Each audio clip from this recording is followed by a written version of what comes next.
Siendo tan ecuatoriano, pero dentro de lo ecuatoriano que era lojano. La pasión que le despertaba Fidel Castro, ¿no? Bueno, yo siempre he admirado la figura de Carrión. Era un humanista. A él le gustaban las obras para piano. A mí me parece que Carrión fue la expresión de su siglo, ¿no? Yo creo que más valioso es él como promotor cultural que como crítico, digamos. La crítica que se le hace con muchísima frecuencia es justamente esa, la de haber sido un hombre bueno.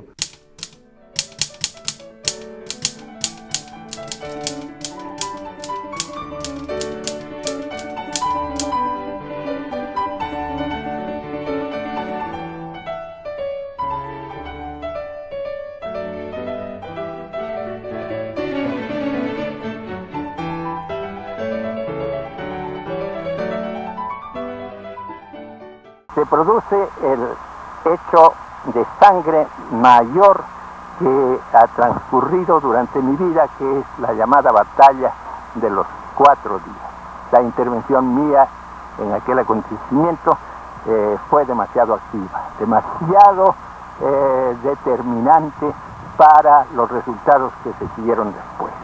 Otra vez, el doctor Alberto Guerrero Martínez, a quien le correspondía como presidente del Senado a hacerse cargo del poder, me dijo: no, yo por qué voy a ser presidente de esto, si yo no tengo nada que ver con esto, si el que ha hecho todo eres tú debes ser presidente. Entonces yo le dije: doctor Guerrero, la misma cosa, si hacemos revolución, es decir, si derrocamos el estado de cosas actual y no respetamos nada, entonces podré hacerme cargo, pero tampoco tengo todavía la edad constitucional. Segunda vez que me perdí la presidencia de la República por el defecto de ser demasiado joven en ese tiempo, así como me lo estoy perdiendo ahora por el defecto de ser ya demasiado viejo. Él nació en Loja, fue el último hermano, el número 8, de 8 hermanos, por eso se llama Benjamín. Tuvo una educación dirigida, su primera educación, digamos, no fue a la escuela primaria. Su mamá le dirigió la educación y le influenció mucho con el amor a Francia, porque ella había sido educada en un colegio de monjitas francesas. Entonces, ella incluso hablaba bastante francés y ya. Entonces, papá se crió con ese amor a Francia.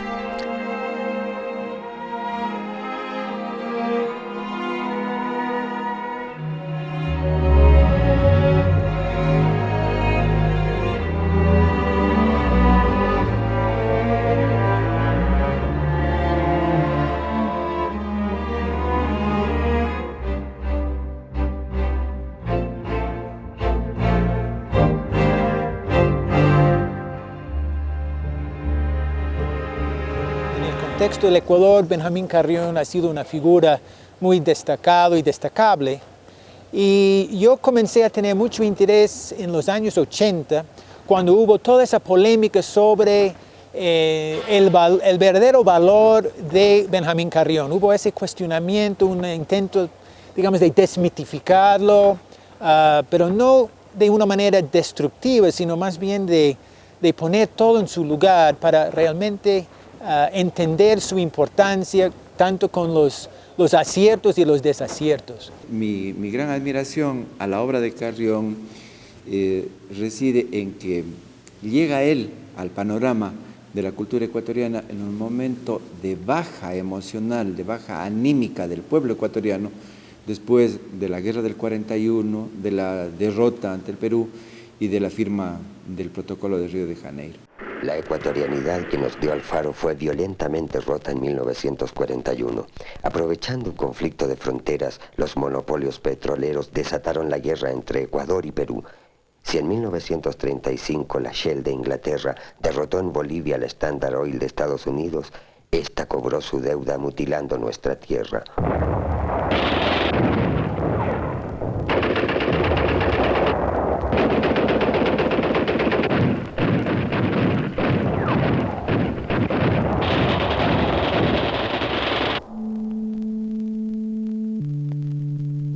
9 de julio de 1941, el pueblo de esta tierra exhibió su fe de bautismo ante el mundo.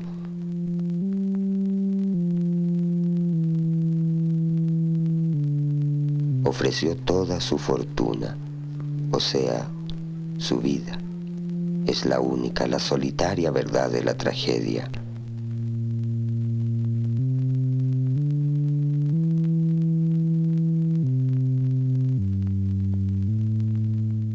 Sí, la gente no tenía idea de un resurgimiento, idea de levantar la cabeza. En realidad estaba muy mal el Ecuador en ese momento. Solo una figura como la de él, yo creo que no es muy adecuado utilizar el término mesiánico, pero en realidad se necesita una figura como la suya, así, hecha para devolver el sentido de la identidad, el sentido de la fuerza anímica, los deseos de sobresalir, de volver a surgir de la patria. Bueno, yo creo que más valioso es él como promotor cultural que como crítico, digamos. La crítica estaba en aquel entonces aquí, en el Ecuador en pañales, ¿no? El doctor Benjamín Carrión era un hombre muy bien deseoso de que los escritores ecuatorianos cobren relieve ante la cultura americana, y por esa razón exaltó, catapultó a una cantidad grande de escritores que con el tiempo han perdido totalmente su prestigio, ¿no?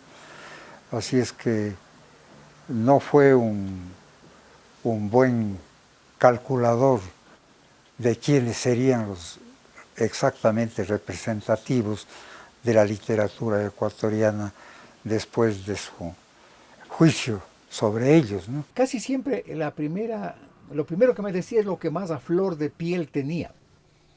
Un día me dijo, salieron ya las memorias de la nodriza de Marcel Proust, tenía el libro sobre la mesa. Esta vez me dice que le visitó Pedro Saz, nuestro buen amigo que acaba de morir, y le había dicho a Benjamín, usted ha levantado, usted es como el viento que ha levantado mucho polvo, en relación a un libro de cuentos que había prologado Benjamín. El libro que por obvias razones no lo menciono, aunque sé cuál era. Y entonces me dijo Benjamín una cosa que le había dicho a Pedro Saz: Pedrito, lea bien. Y esto es muy importante en esos prólogos que hace Benjamín Carrión a libros que él no considera que estaban a la altura. Hay que leerlos bien. Hay el libro de una autora, esposa de uno de los grandes de los años 30, un libro de cuentos, que prologa Benjamín Carrión. Y comienza diciendo que en el grupo de los escritores de los años 30 faltaba la mujer. Y de pronto nos llega la mujer y hace un elogio casi erótico de la mujer.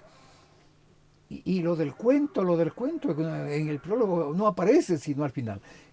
Cuando Benjamín hacía un prólogo sobre un libro y comenzaba por la historia de la literatura, eso era muy mala señal, ¿no? Conozco toda la obra de Benjamín Carrión y hay que decir que es una obra muy desigual. Yo creo que a los ecuatorianos les hace falta conocer la obra de Benjamín Carrión para tener una imagen más precisa de su significación literaria. Desgraciadamente el Ecuador tiene la tendencia a santificar a algunas figuras y las pone en los altares y luego solamente echa incienso.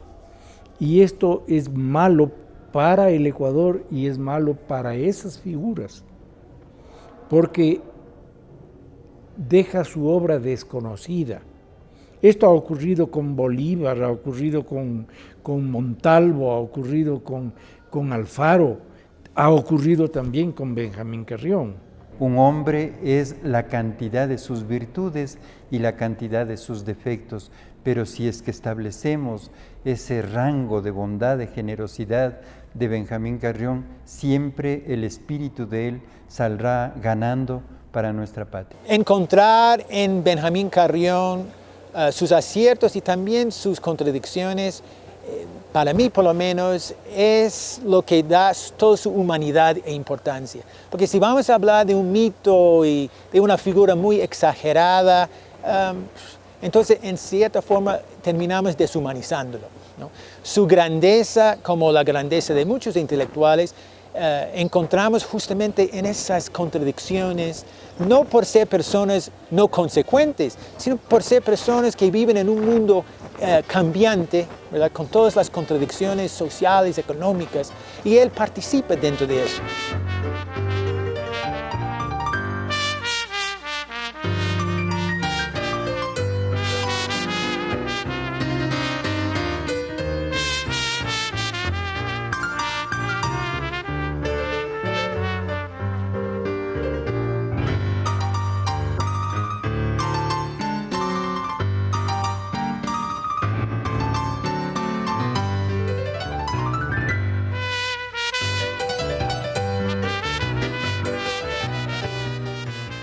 Benjamín Carrión tuvo un comienzo muy auspicioso que le iba a granjear mucho prestigio internacional. Hizo el Mapa de América, que fue una obra que tuvo mucho peso en el mundo crítico latinoamericano, y se vinculó mucho desde el comienzo con escritores de América Latina. Tenía un gran don de gentes, digamos, ¿no? Cuando él ya vino y estuvo de presidente de la Casa de la Cultura, esto le dio una oportunidad de tener muchísimas más relaciones con escritores de Europa y América. En esos días en que Benjamín era presidente de la Casa, se creó la Comunidad Latinoamericana de Escritores, que estuvo organizada por un jesuita precisamente en Italia, el padre Arpa. Ahí se reunían Benjamín Carrión con Miguel Ángel Asturias, con Alejo Carpentier, con Roa Bastos, con todos los grandes. Cuando después se creó el premio Rómulo Gallegos, Benjamín Carrión fue uno de los animadores de esto, ¿no? Y fue jurado. Él fue uno de los que promovió completamente, entre otras personas, muchas de las que promovió a Vargas Llosa. A él se debió que Vargas Llosa reciba el segundo premio Rómulo Gallegos. El primero fue Gabriel García Márquez. Y lo que él hace es justamente la gran valoración de todo lo que significa la cultura ecuatoriana. Es el gran presentador internacional de los artistas ecuatorianos en la plástica, por ejemplo, ¿no? Y es el gran patriarca de la literatura ecuatoriana en el Nuevo Relato Ecuatoriano, que es una recopilación impresionante para la época de todo lo que se había hecho prácticamente hasta César Dávila Andrade, ¿no? Bueno, Benjamín Carrión no agota su historicidad y su carácter de uno de los hombres fundamentales para la cultura ecuatoriana con la creación de la Casa de la Cultura. Recordemos que Benjamín Carrión fue uno de los grandes intelectuales, no solo ecuatoriano, sino latinoamericano e hispanoamericano del siglo XX. Conoció muy joven a Miguel de Unamuno durante su exilio, cuando Miguel de Unamuno estaba exiliado de la dictadura de Primo de Rivera en el sur de Francia. Fue amigo de Gabriela Mistral, fue amigo de los más grandes intelectuales latinoamericanos como Alfonso Reyes, como Vasconcelos, y él mismo fue uno de los referentes intelectuales de América Latina y por supuesto el Ecuador. Hay que tomar en cuenta que desde los años 20, Carrión asumió, digamos, el papel de difusor de la cultura y del pensamiento de América Latina a través de sus contactos en Europa. Mapa de América, Nuevos Creadores de América, son un intento de su parte de visibilizar lo que era América Latina en esa época a través de sus pensadores, ¿no? En ese sentido creo que jugó un papel muy importante, ¿no? Porque él reconoció los valores, ¿no? De América Latina y quería, a través de su acceso a ciertos circuitos de distribución en Europa, quería, digamos, publicitar y difundir ese pensamiento, ¿no? En ese sentido es una gran figura latinoamericana. Es una obra que comienza como una expresión de la ideología que predominaba en América en los años 20, 30, en que había pues este latinismo del cual nos quedó el nombre del continente, que es el nombre que tuvo fortuna, aunque es un nombre que no se ajusta a la realidad, porque de pueblos latinos no tenemos nada.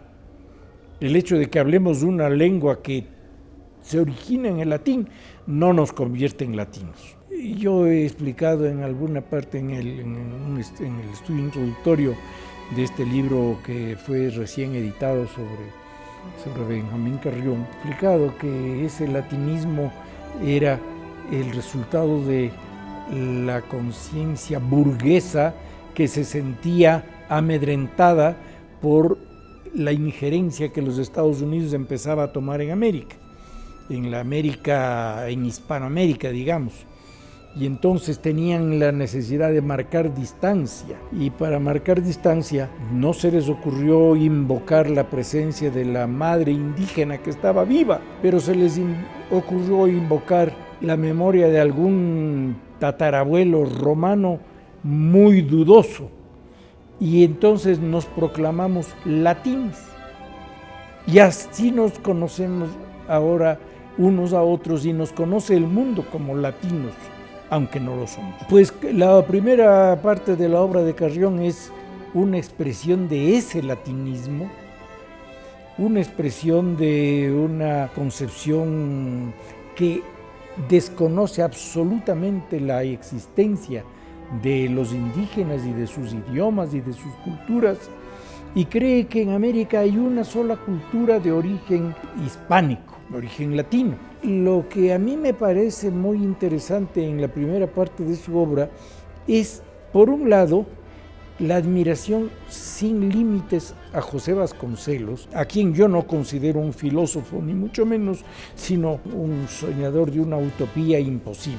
Y la mirada reticente sobre Mariátegui, a quien Carrión le reprocha el hecho de ser marxista. Se trata pues de una obra enmarcada en el pensamiento burgués. Pensemos que si analizamos el periodo 20-44, tenemos tres grandes procesos. La formación de los movimientos sociales, que en el 44 cristalizaron con la CTE, la FTP, la UNE, la Federación de Estudiantes, todas las organizaciones sociales más significativas de la época. El proceso de formación de la izquierda, los partidos socialista y comunista crecieron en este periodo y fueron los protagonistas de la revolución del 44, y el movimiento cultural, la generación de los 30, que no puede reducirse a un movimiento narrativo, literario, fue un movimiento cultural de vasta significación. Habría que pensar que Joaquín Gallegos Lara, Gil Gilbert, todos ellos eran miembros de la izquierda, y que su obra jugó un papel excepcional en ese sentido. Y ese proceso culminó en la Casa de la Cultura, de manera pues que Carrión estuvo ligado a uno de los procesos más avanzados que ha tenido el país. Pero una vez establecida la Casa de la Cultura, con grandes posibilidades, con acciones muy significativas, sin embargo ya era una institución. Ya era una institución en que las determinaciones de las estructuras de poder se hacían presentes sin duda alguna, ¿no?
Sobre este momento de la historia de la cultura ecuatoriana del siglo XX, hay que ser un tanto críticos, porque si hay pasa mucho en el Ecuador que a veces hay dos tendencias sobre algo, que la una y la otra dicen cosas distintas, pero no dialogan, no llegan a confrontar sus puntos de vista y sacar una síntesis.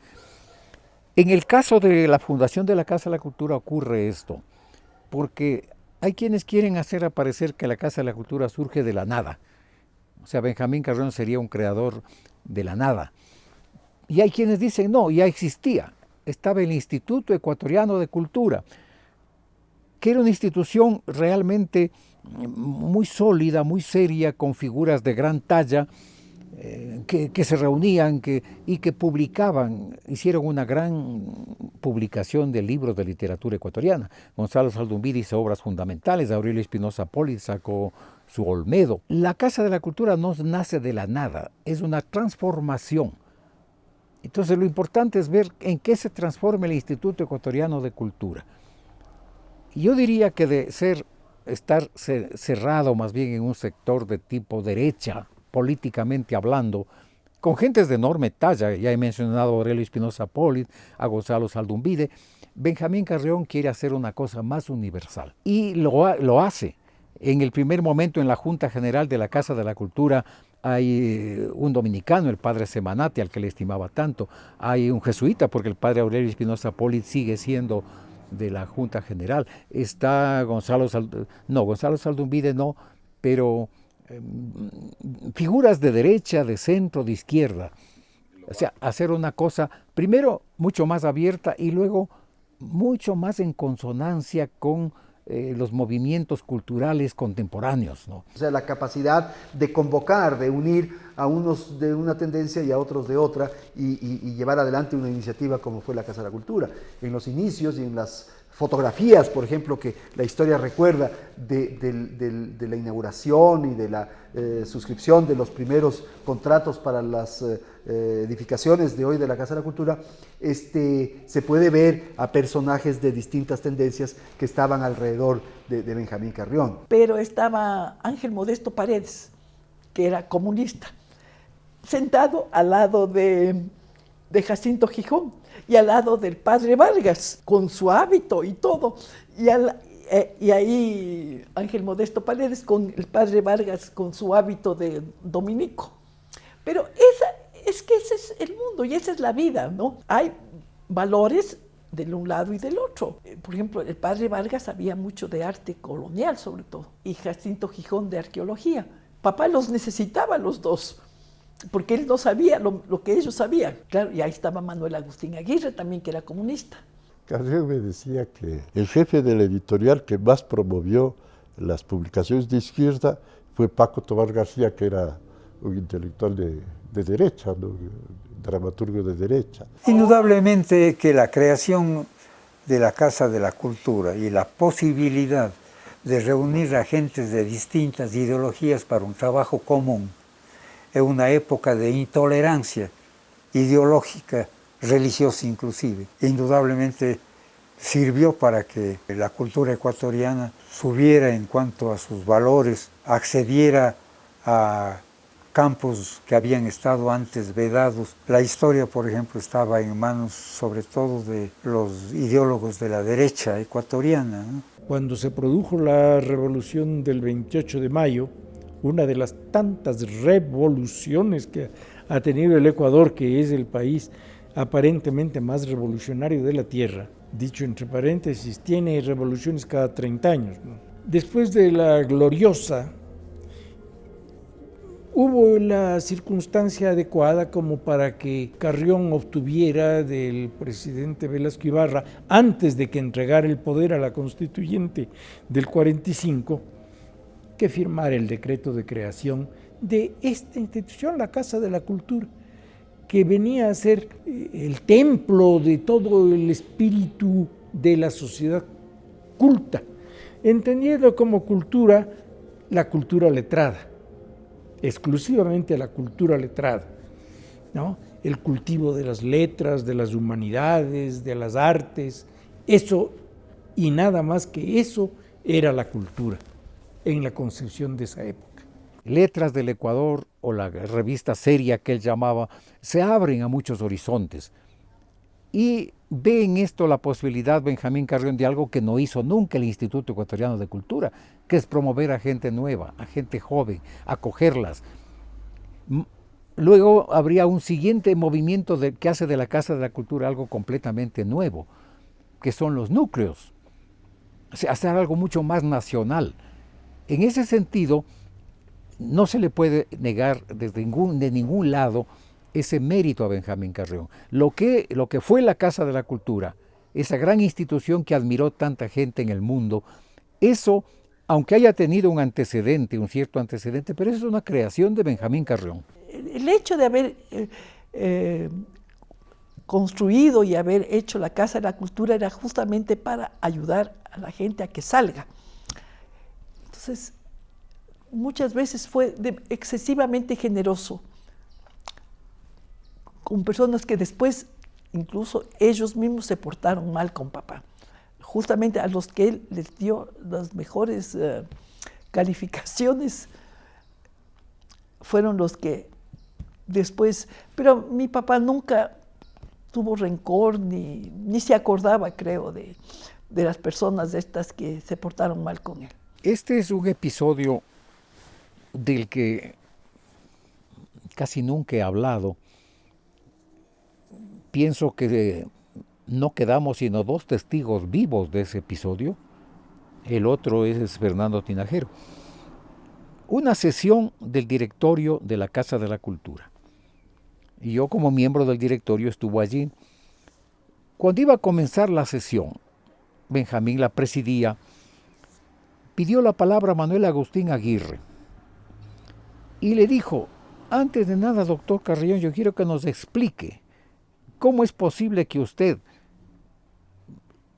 en su calidad y con su calidad de presidente de la Casa de la Cultura, se preste a ser un criadito del norteamericano para conseguir la secretaría de la OEA para Galo Plaza.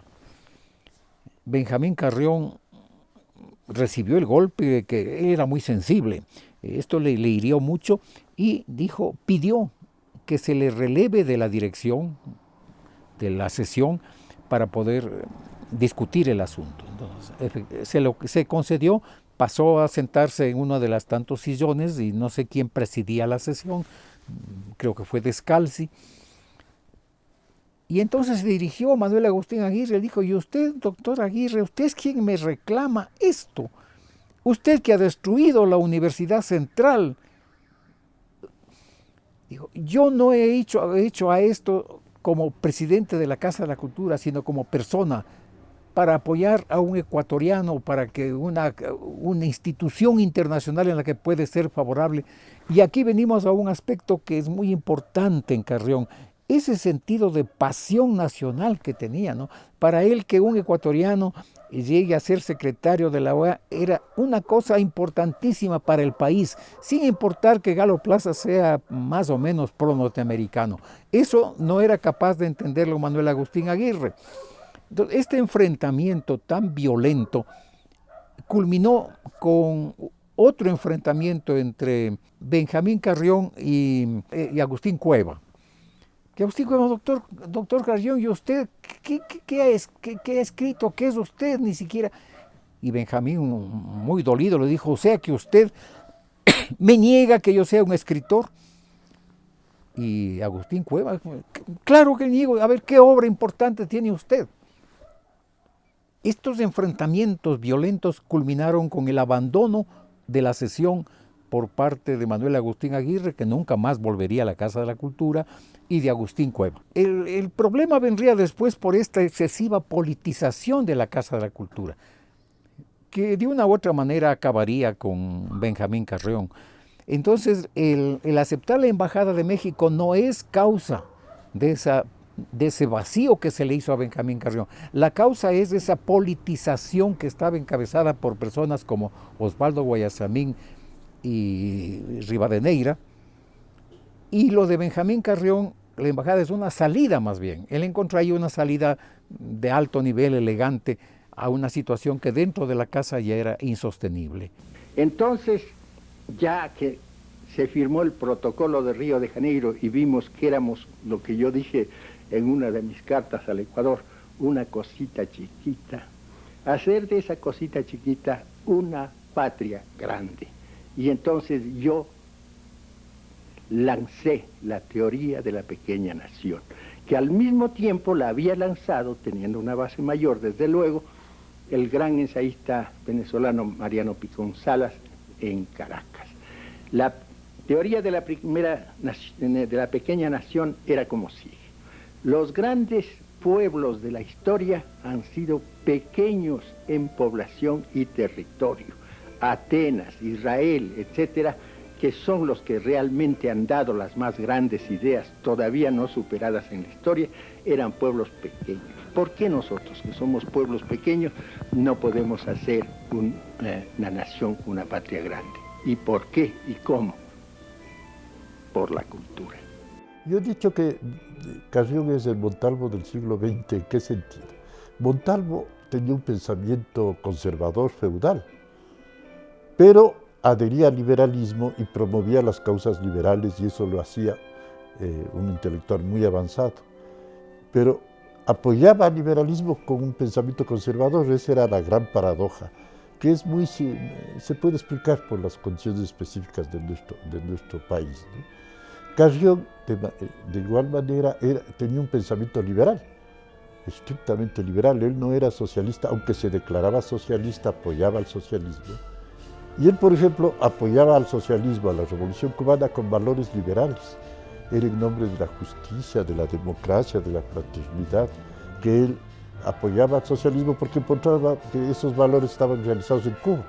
Mientras en los países capitalistas imperaba la desigualdad, la opresión, la falta de libertad, él veía en la Cuba socialista florecer esos valores, ¿no?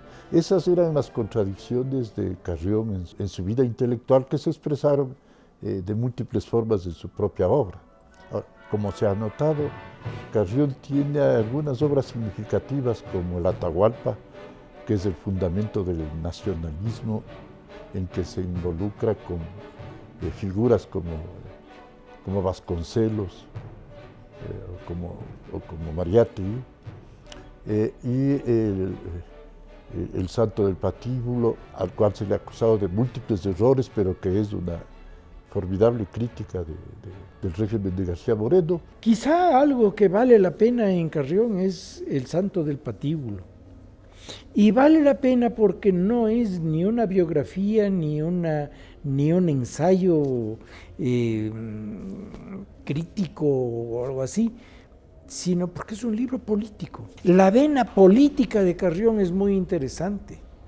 A pesar de haber tenido siempre una visión elitista, muy ajustada al espíritu liberal respecto a la cultura, en política siempre tuvo actitudes de avanzada, siempre estuvo entre los movimientos más radicales del país, y en sus textos políticos a veces mostró mucho olfato político. El libro que hice hace poco reúne una cantidad de artículos de prensa publicados por Carrión en los años 20 y 30, que son artículos políticos.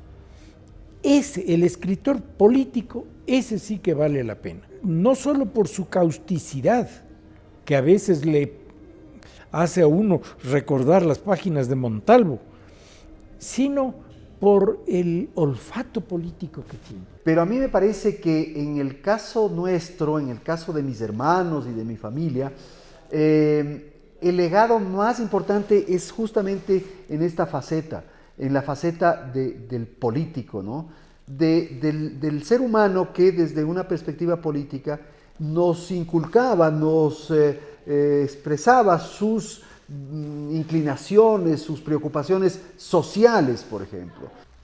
Nuestro abuelo era un personaje que más que en lo intelectual, más que en lo cultural, en lo político, nos generaba una orientación, una inquietud. Desde su punto de vista ideológico, con algunas formas diferentes, pero siempre atento, siempre honesto, siempre brillante.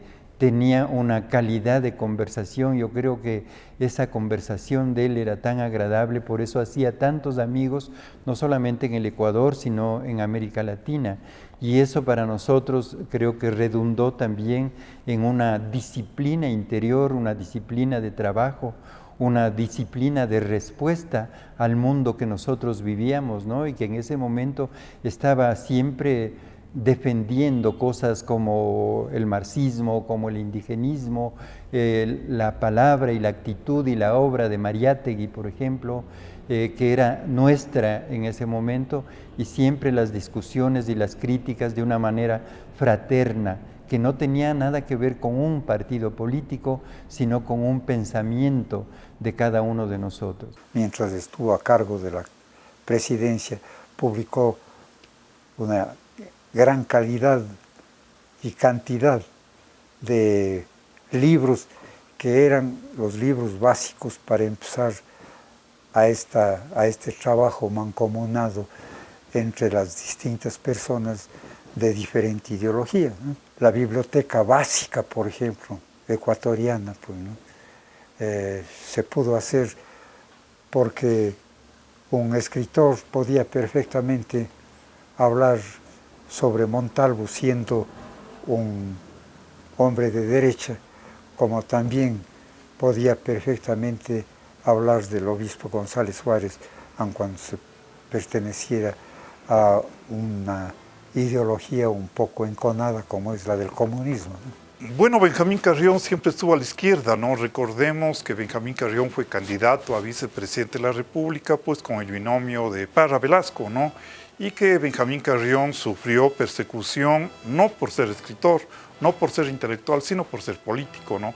Persecución de Velasco Ibarra, de Camilo Ponce, de algunos otros sectores retardatarios de la época. En el orden político, ahí yo recuerdo con impresión, porque yo era un niño que debo haber tenido unos 5 o 6 años, que en el 63, cuando estaba en vigencia la dictadura militar de esa época aquí en el país, en la noche llegó un piquete de efectivos del ejército, llegaron a la casa y yo tengo la impresión, porque eran más o menos las 9 de la noche, yo todavía no me acostaba, no dormía, y entraron a la casa y dieron una disposición de que salga Benjamín Carrión porque se lo llevaban preso. Sus ideas políticas eran muy claras, él no fue un hombre que claudicó jamás, se mantuvo en lo suyo hasta la muerte, progresista, hombre de izquierda, hombre realmente absolutamente vertical. Yo lo concibo así. Asumió una serie de causas sociales y políticas, ¿no?, a favor de la justicia, ¿no? Fue un solidario acérrimo con la Revolución Cubana y siempre hablaba de la segunda independencia.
Mi papá siempre quiso que la cultura sea la base de la riqueza de este país. El tema de la cultura, el tema de las humanidades, de las ciencias sociales, es muy importante para nuestra época, digamos, de globalización, con tanto énfasis en el progreso desarrollista a través del consumo, que a veces la gente desvalora, ¿no?, lo que es el pensamiento, la historia, la cultura, la literatura.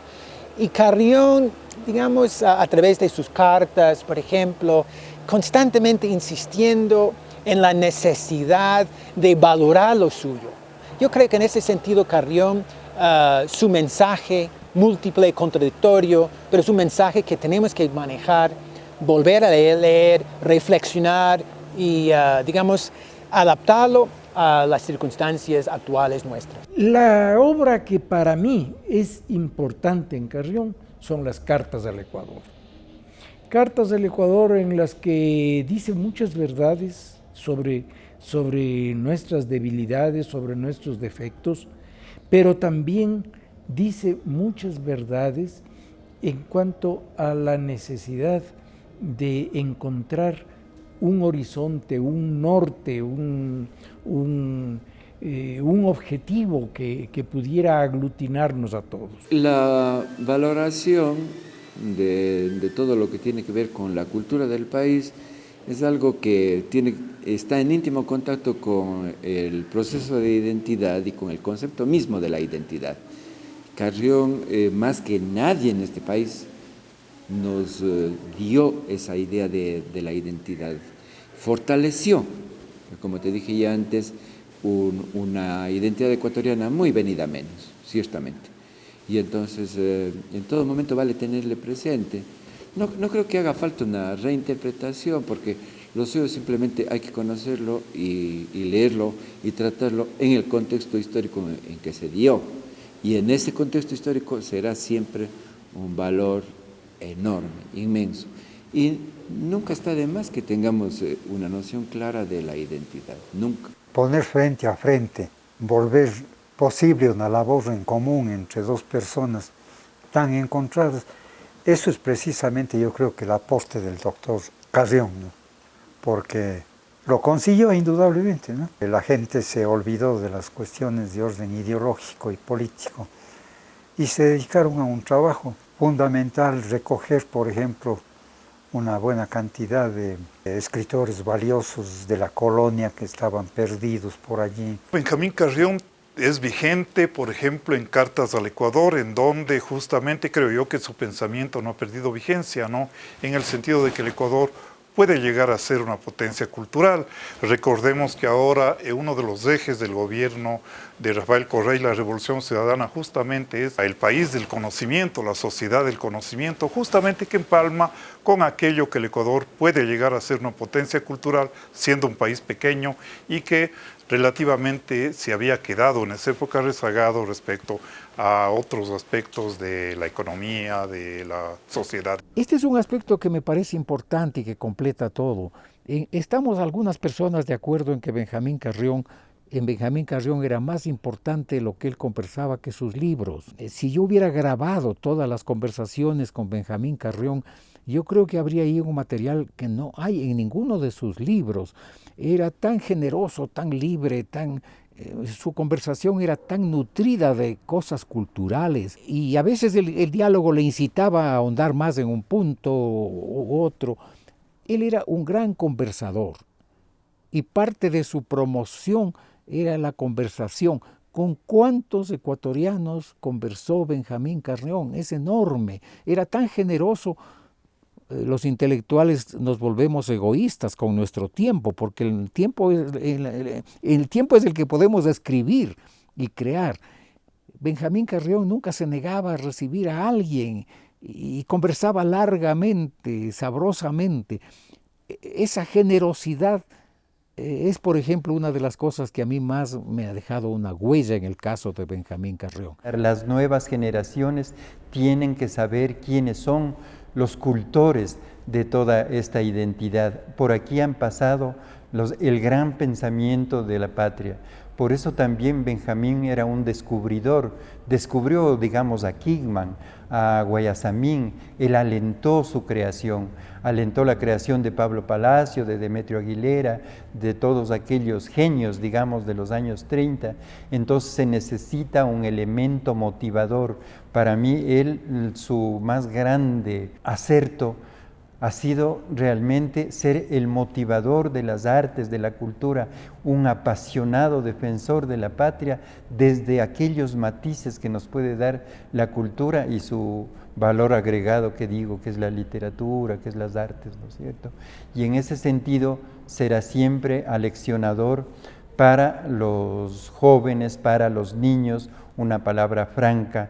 Yo creo que hay que ser humanista, generoso, bueno de espíritu, para comprender a Benjamín Carrión. Acá en el Ecuador vivimos una serie de hechos, como digo, más privados, más íntimos, que son los que me permiten señalar que Benjamín Carrión fue un ser extraordinario, de una bondad maravillosa.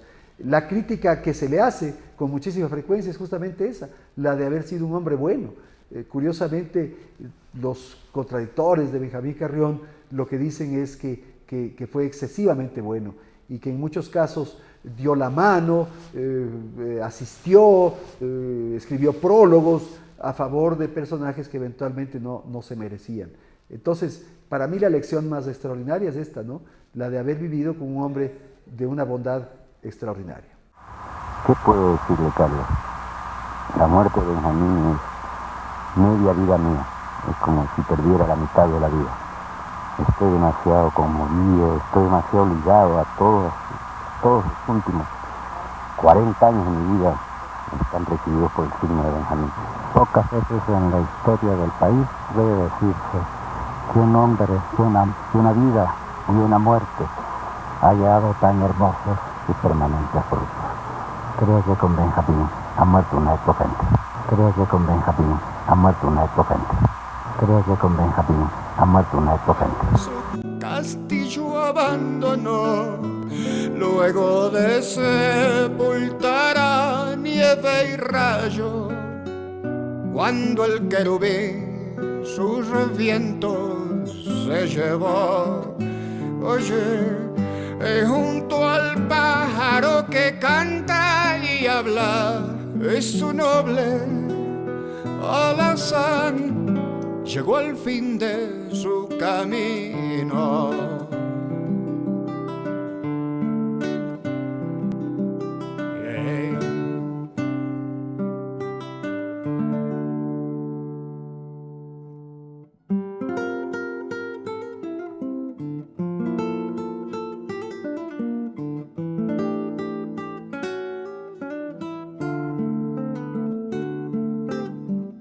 Y flotando en el aire está, aferrado a sus ruinas, cabalgando las estrellas, tendiendo su mano a quien guste de charlar con él y de un aguardiente